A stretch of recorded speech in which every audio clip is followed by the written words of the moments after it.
I pledge my head to clearer thinking, my heart to greater loyalty, my hands to larger service, and my health to better living. For my club, my community, my country, and my world. Every 4-H'er is familiar with these words, but how deeply do we think about what the 4-H pledge really means? Is it just a set formula that we have a habit of saying at 4-H functions? Hi, I'm Mara Bohr from the Boone Boosters 4-H Club, and the more I think about it, the more I realize how important it is to realize what the 4-H pledge truly means. In fact, I believe that the 4-H pledge can not only show us the way to becoming better 4-H'ers, but that it also shows us a sure path to becoming better U.S. citizens.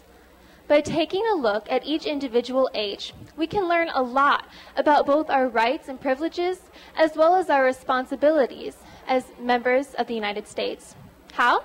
Well, let's take a look. The first H of the 4-H pledge is, I pledge my head to clearer thinking.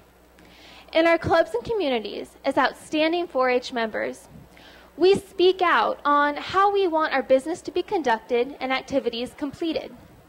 We express our opinions on community service projects, fun club activities, and our business transactions and our day-to-day work.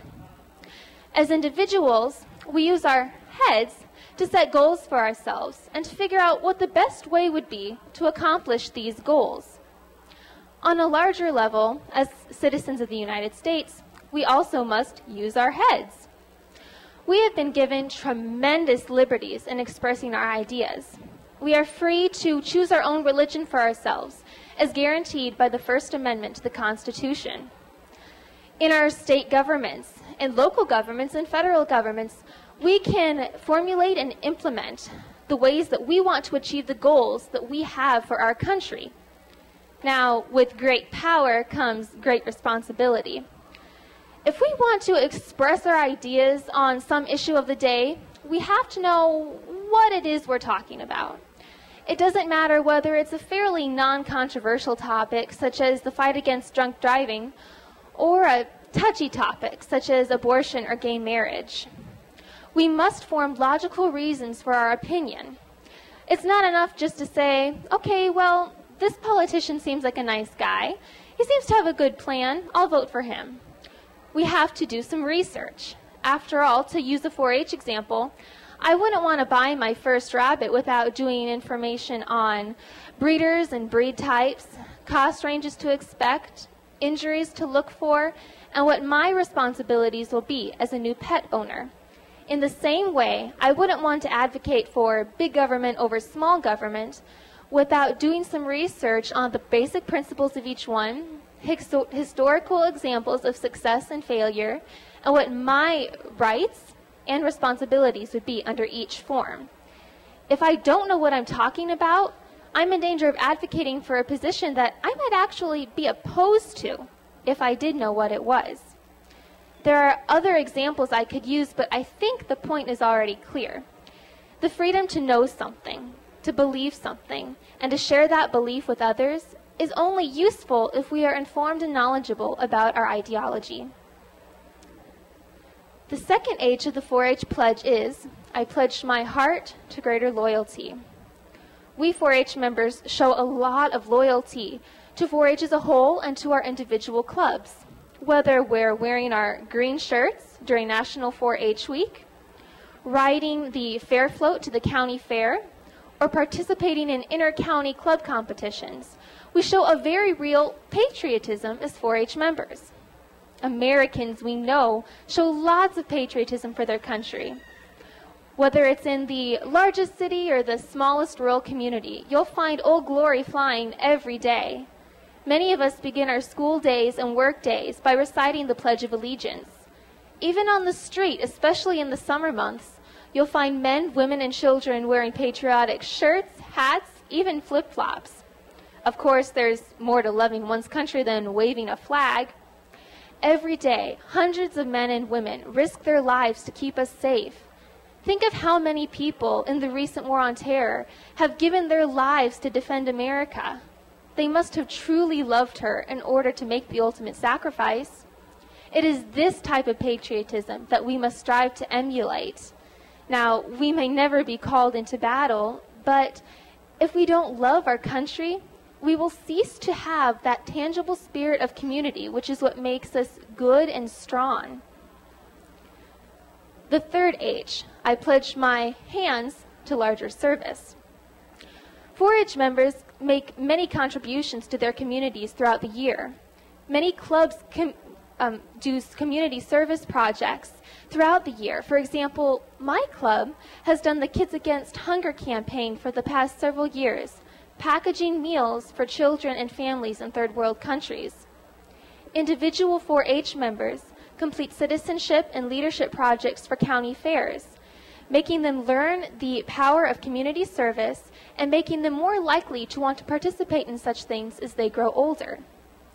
Americans have been blessed with so much as a whole, but it's almost natural that, even in uncertain times as we live in, we would want to share what we have with others.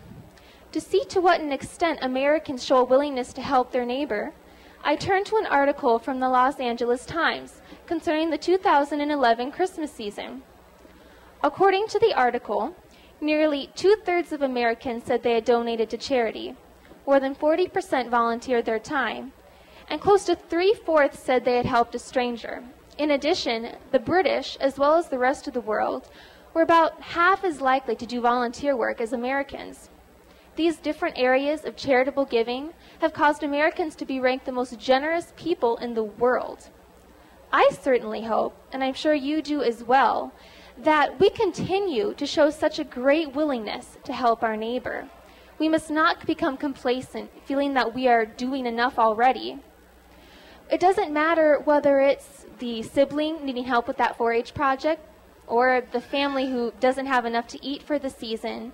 We should help them because tomorrow we might be in their position. The last H of our 4-H pledge is, I pledge my health to better living. This H is a little harder to define than the others. I believe that beyond simply exhorting us to eat right and get lots of exercise, this H is actually the one that encompasses and defines all the others.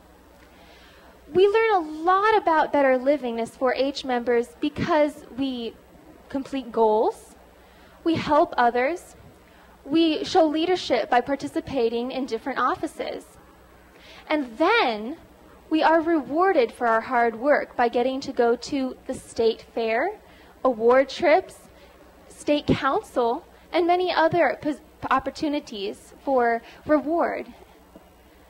As Americans, we are called to help out others. We are called to learn to live better by tapping into our human ingenuity to make the world a better place. We learn to live as happier, healthier human beings by appreciating beauty and accomplishment, by learning to take a certain pride in what we do, knowing that the examples we give to others in our day-to-day work reflect, in a sense, who we are.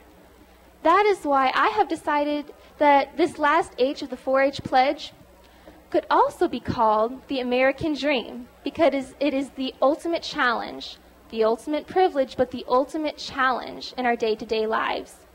We must keep this H close to our hearts every day so that we don't just go through the motions of working, playing, teaching. We have to try to do each task to the best of our ability because each task is in reality a gift to us.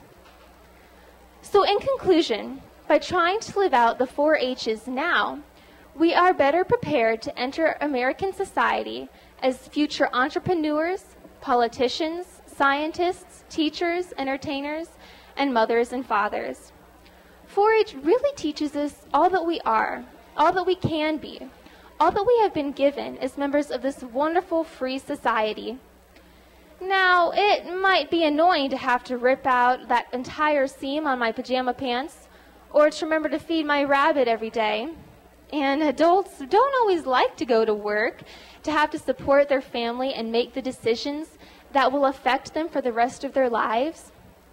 But we as 4-Hers and Americans are called to reflect upon the fact that in a world where 80% of people live on less than $10 a day, most people will never have the opportunity to achieve in the ways that we do. And if we want this freedom to achieve to continue, we will have to fight for it every day, or else one day soon it could slip through our fingers forever. I hope that I have encouraged you in the daily struggle to live out the 4-H's and the American dream, and I challenge you to go achieve your goals and use them to make the world a better place. This concludes my presentation. Are there any questions?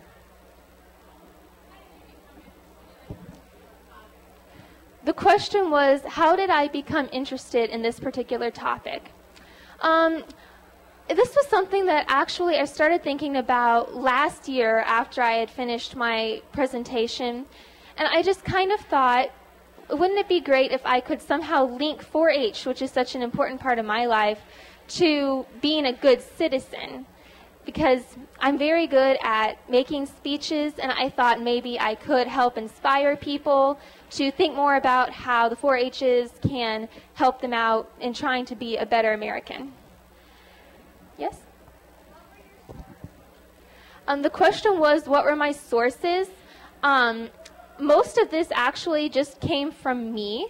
Like I said, I got some of that information on Americans volunteering from the LA Times, and then the information on how people live on less than $10 a day was from globalissues.org. But those were really the only outside sources that really contributed to what I talked to you about today. Are there any other questions? If there are no other questions, this concludes my presentation. Thank you.